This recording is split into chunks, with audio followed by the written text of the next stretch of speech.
Chapter 3. Meet the Passengers. Now playing as Pax. You race down the corridor after your brother and the ship's navigator, who are heading toward the passenger lounge. Carrie, wait! I don't have time for this. Bex, we can talk about your options after I resolve the passenger dispute. In the meantime, maybe you should start getting your things together. Holmes turns to you with a shocked expression. No, don't pack yet. Let's do the option where Pax stays on the Atlas. Thanks for your input, Holmes, but this is between me and Pax. Please let me stay. Carrie, I'll be the best engineer you've ever had. And Eos and I have a chance to fix things. If you kick us off now, we might not ever get another shot. Carrie's expression softens. Tell you what, help me calm down these passengers and I'll think about it. Passenger relations? Me? You can either say, can't hurt to try something new, or I think the more Pax option is, I stick to machines for a reason. You know I'm not great with fancy types. I use 3 forks for 1 meal? If that's the case, Pax, you're on the wrong ship. No, it's fine. I can use 3 forks. It's better. See, I knew we could figure it out. Your group arrives at a set of doors. Carrie gives you and Holmes a big smile. Alright, straighten up those uniforms. It's time to meet our passengers. Another sparkling new background. The doors open into the passenger lounge. To your right, a divine and 2 dynamis are arguing, their voices drawing a crowd. Oh no, that's still going. You look over at the angry trio. Other passengers eye them disconcertedly. The entire purpose for our trip is to extend the peace talks. They're historic. How can you be so dismissive of them? I'm going to the capital for my yearly shopping extravaganza. Anyone who wastes their time with the peace talks risks looking like an idealistic fool. Including you, Octon. Merope, listen to me. The Jura and Vanguard can live together, in harmony. We both have established governments. Don't we owe it to our neighbors to hear them out?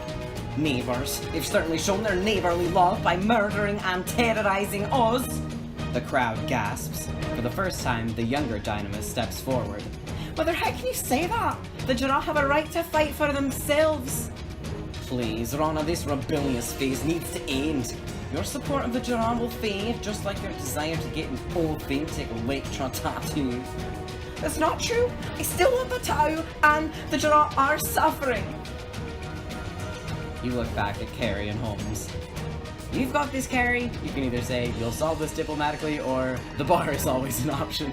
Again, kind of both Pax choices. But I think she has faith in him, so I'm gonna say, you'll solve this diplomatically. Go over there, introduce yourself, and tell them they need to solve this elsewhere. Show authority. Good plan. This will be my first captainly decree. He twirls just above Carrie's shoulder. You could always give them a gift. Oh, shut up. Get out of here. Leon, I know you think clothes can solve most problems, but this isn't one of them.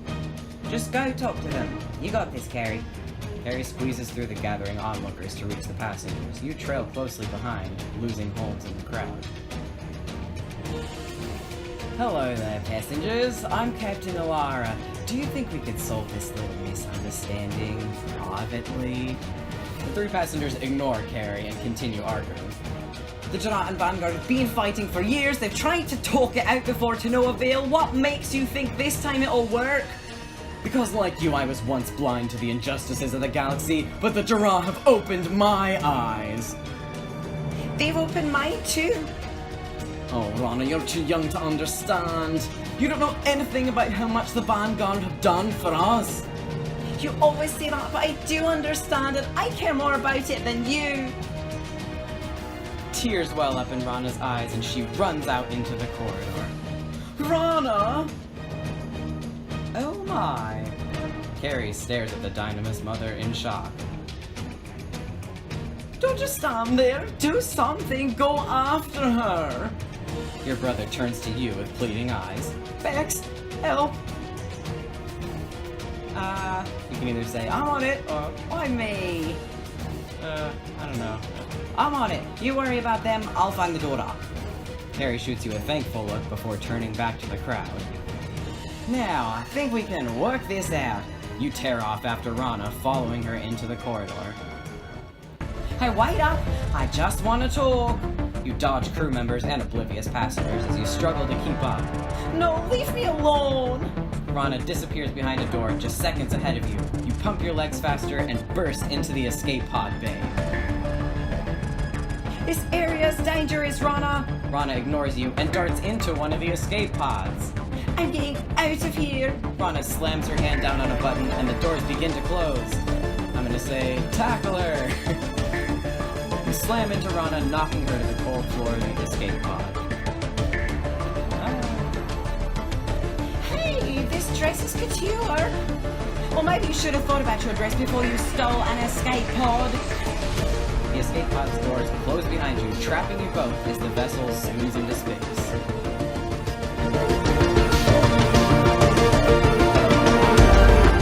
What were you thinking? You realize we're right next to an occupied war zone, right? Did you even stop to consider the void? Rana scoffs, flipping a lock of jeweled hair over her shoulder. The void, please. No one has seen them in hundreds of years. They're just a spooky story parents used to make their kids go to bed on time. That's not exactly true. And how are you planning to get back? Can you even fly an escape pod? No. That's what I thought. Luckily, you have me. Ace flying skills run in my family. You sit down at the controls. Rana paces behind you, staring through the viewport into the vast space beyond. Rana, you can either say, do you want to talk about it? But I think Pax is still pissed, so...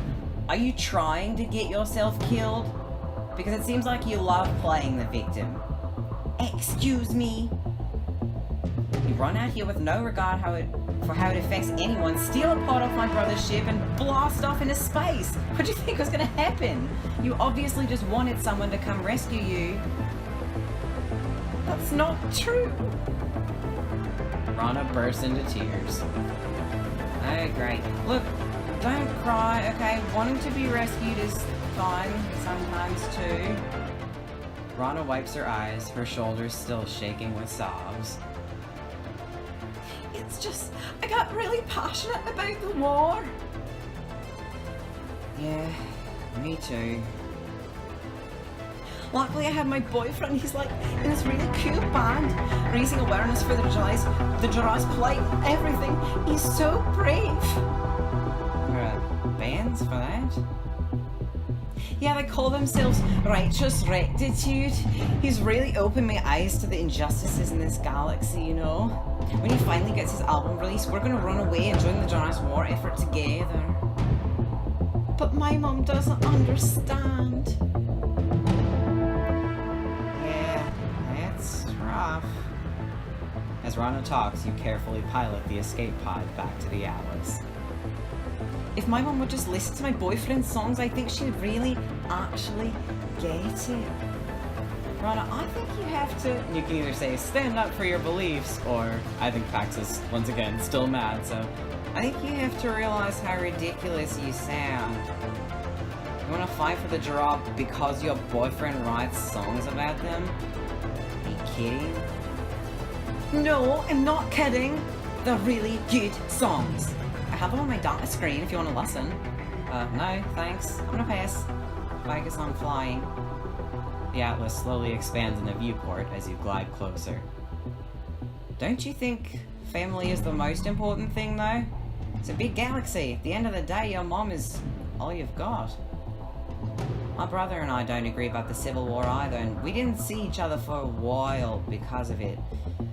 I don't want it to always be like that. War's really tearing us apart. That's one of my boyfriend's songs. It's called This War Is Tearing Us Apart. Sounds like a classic. You bring the escape pod safely into the bay. Wow, you really can pilot this thing. I'm good with machines, and every machine has a trick. You help Rana up and out of the doors. Are you ready to see your mom? Don't want to have a choice. I can't move in with my boyfriend for 2 years. Well, that gives you time to talk to your mom, I guess. You lead Rana back to the passenger lounge, where Carrie is trying to placate Merope. We're back. Rana, thank the stars, you're in one piece! Rana groans as Merope pulls her into a suffocating hug. This doesn't mean I'm any less upset with you. You still need to listen to my boyfriend's anti-war ballads. As mother and daughter embrace, you wave your arm in their direction and grin at Carrie. I can't believe I did that. I can. Come on. Carrie gestures to the other side of the lounge. You leave the passengers to their reunion and follow him over. Don't let the praise go straight to your head. But you did good today, Pex. It wasn't easy. She stole one of your escape pods. Really? Maybe we should look into putting some extra security measures in place. Passengers shouldn't be able to take off like that. Definitely a safety hazard. She didn't seem thrilled to see her mom. What did you say to her? I just gave her a little tough love. I don't think she'll run away again. Maybe next time try the sensitive route. These are our passengers, after all. What they want comes first. Next time? Today you showed me you can put your views aside for the good of the crew. The Pax I know would have told that Dynamis mother where she could stick it. I thought about it, but you didn't. That's what's important. I want you to stay on the Atlas. Bang up job. You convinced your brother, like you said. Really? Thanks, Carrie. You won't regret this. I can't wait to... And you can either say spend some quality time together, or the more Pax option, I'm gonna say I can't wait to get my hands on the equipment. Really long pause. Whoops. I'm gonna make this ship run smoother than a hydro camper with fresh oil. I see you still have the same priorities. Someone's got to keep this ship running for you. There's no one better for the job. You throw your arms around Carrie in a warm embrace. This is adorable. Hugs for everyone. Your brother squeezes you tight before stepping back. I'd like to get acquainted with that swanky engineering room you've got. I think I spotted a geospectral astroscope somewhere in there. What? See you, bro! You leave Carrie to his passengers and return to the engineering room.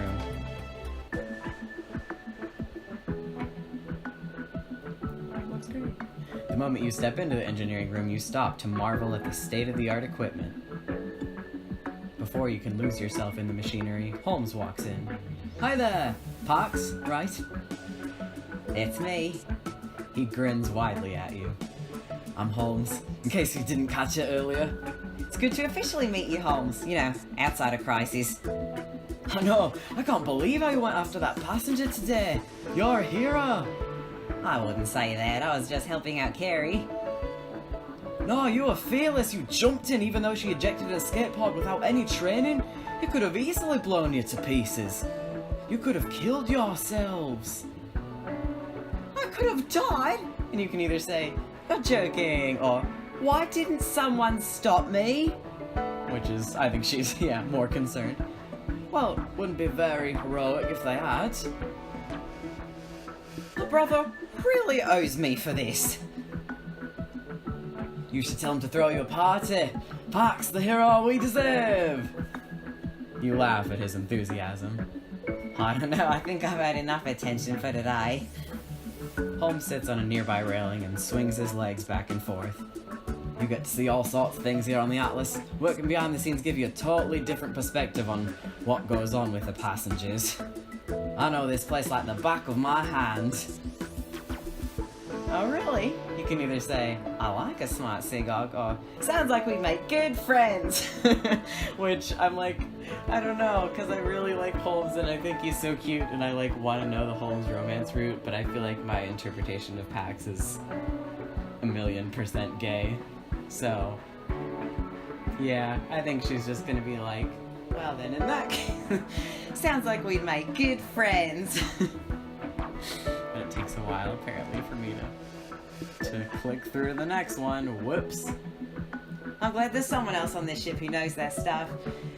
Can't explain to you how old it gets explaining what a deflection damper is.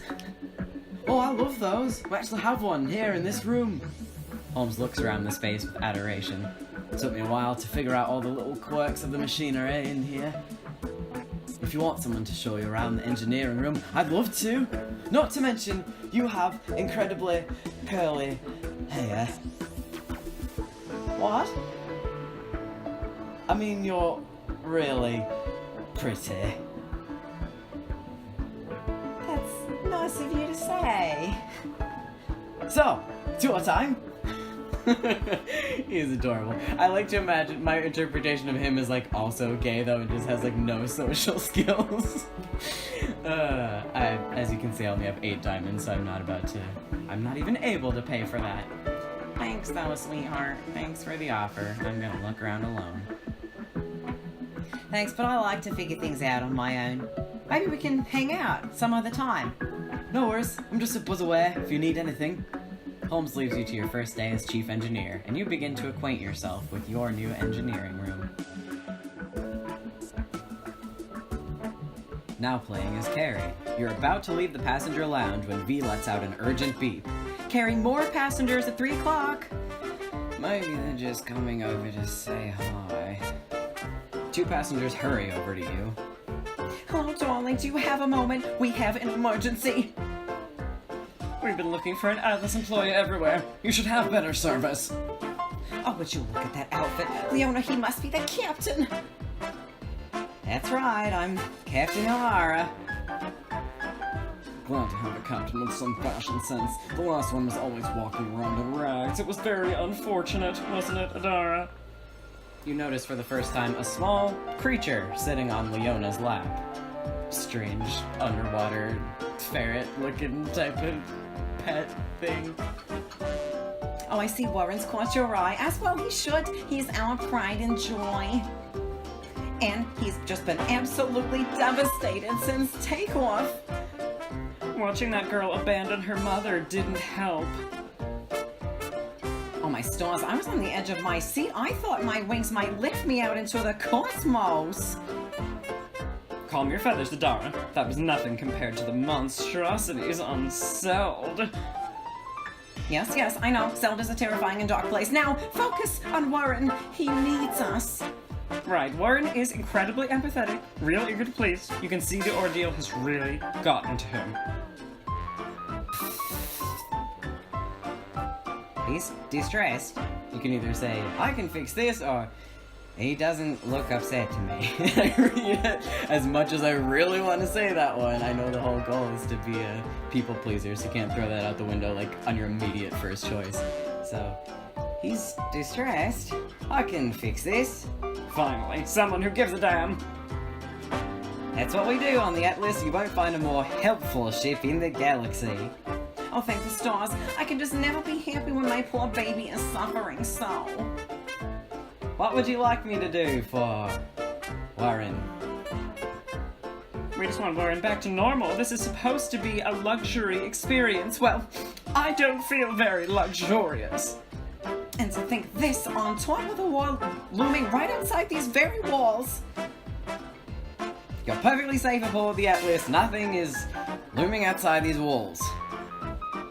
I don't care what's looming or not looming. Fix it! Before you can say another word to the passengers, Titania appears. Would it be right if I pet him? You watch in astonishment as Titania coos over Warren and scratches under his chin. Warren perks up, rubbing his nose against Titania's hands. He's quite taken with you, Tia. Who are you and what have you done with my pilot? Titania looks offended. I hate a lot of things, but not animals. Titania takes your hand and brings it close to Warren's face. Just be gentle, let him get to know you first. Oh, who cares? No, let him sniff my hand. You reach out and let Warren sniff your fingers. He cautiously leans out his neck and sniffs your palm. Warren looks away, unimpressed. Oh no, it's worse than I thought. He doesn't even care. He's never acted like this before. Something must be wrong. The 2 passengers gush over Warren. sliding their hands across his supple pink skin. He doesn't seem to like you very much, Captain. Don't take it personally. It comes with the territory of working on an animal-friendly ship. What nonsense! Warren likes everyone! See, he's devastated. He's lashing out due to extreme stress. Usually Warren is much perkier, but he's had a trying day. Well, the Atlas has a pet spa for this sort of situation. That sounds acceptable. Are there massages, deep sunks, manicures? Only the best. Carrie, this place sounds like a dream. You could take Warren there. He'd probably have the time of his life. I could join you too. What do you think, Captain? And then it's just another diamond grab. I mean, I don't know. I high-key love Leona and Adara, but I'm saying no. Because, I'm sorry, but I'll have to pass this job along to one of our staff. I need to return to the bridge. Oh no, but will he be alright? Our staff is fully trained. The employees at the pet spa will take good care of him. I suppose that works. Leona and Adara escort Warren out into one of the corridors. Thanks for the suggestion, Titania, but I'm needed elsewhere for now. Maybe another time, Captain. You and Titania go your separate ways, attending to your respective duties aboard the Atlas. Now playing as Eos. You sit at one of the tables in the crew's mess hall, flipping through some reports on your data screen. As you reach for your drink, you see Carrie heading in your direction. Carrie, good to see you! Ah, Eos. He sits down at your table without another word. Sure, go ahead, take a seat. You can either say, I always have time for my little brother, or can't say no to the captain. It's kind of cute. Different choices. I'm gonna say, go ahead, take a seat, can't say no to the captain. Looks like you're getting used to being in charge already. Were you busy? I'm kidding, Carrie, you can sit down anytime you want. What do you need? You notice Carrie take a deep breath. Listen, I came here to talk to you about something. I've decided to let Pax stay on the Atlas. What? Why? She helped me out today. She was really professional in the face of a crisis. And she's an incredible engineer. Pex is staying? You can either say, I'm happy for her, it's your decision, Captain, or sounds like a bad idea. Which, I think he respects Carrie's pull at this point, so it's your decision, Captain. You've worked so hard to be here, any decision you make, you've earned. Thanks, Eos. That means a lot to me. So, this is good news, right? The family's really back together. Right. The only thing is, I'm not sure I want both of you here. What? You'll take Max, who's been in jail more times than we can count, but you're showing me the door. Every time we're together, you two make my life miserable. All you do is argue about the Gerard and the Vanguard and who's right and who's wrong. Maybe you're both wrong. Have you ever thought of that? I'm not wrong. Hex can admit to herself that the Gerard aren't just some underdogs, they're glorified murderers. You're doing it again. I can't just ignore the war, Carrie. I'm a Vanguard Marshal. Exactly. You'll never be able to put that aside, even for me. You're about to respond when the doors to the mess hall open and a beautiful divine enters the room. Luxury passenger, says that's her name for now, since we don't know her yet. Carrie, your passengers allowed back here. Carrie whips around in his seat. You both watch as the divine meanders around the tables, startling the crew. Maybe she got lost. More passengers? How splendid! Your brother springs up and rushes over to the divine. You slowly follow him over. Hi there, I'm Captain Alara. Can I help point you in the right direction? Captain Alara, a pleasure. My name is Lyra.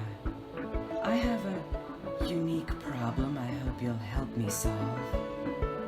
What kind of problem? I've experienced some thefts lately and need to avoid any further mishaps while on board your ship. I realize this might be an imposition, but I'd feel much safer with any extra security you could Lyra looks over at you and smiles. You feel heat rise to your cheeks as your eyes meet. Marshal Alara. It's not every day you make the acquaintance of such a beautiful divine. As Lyra's eyes widen, Carrie looks between the two of you, and a wicked smile spreads across his face. You know, Marshal Lyra here was just looking for some extra work. He could help protect you. You want me on bodyguard duty? You can either say, sure, I've got some free time, would this include any personal time with Lyra, or I have a job I'm actually paid to do, which is my immediate feeling, but they're like trying to force the Lyra and Eos thing, even though from the start I was like, you know, everyone is gay in my world, as you can tell. No, not everyone, but lots of people. But there was like no option to have him be gay, because immediately he's just like, oh, you're so beautiful, and they're like establishing that he's a flirt. I don't know. I don't know. They do have his ex be canonically a dude though, but that's already a spoiler. Anyway, I'm not going to do the flirting option just because I'm not interested in making him any less gay than the book has already done to me. You want me on bodyguard duty? I have a job I'm actually paid to do.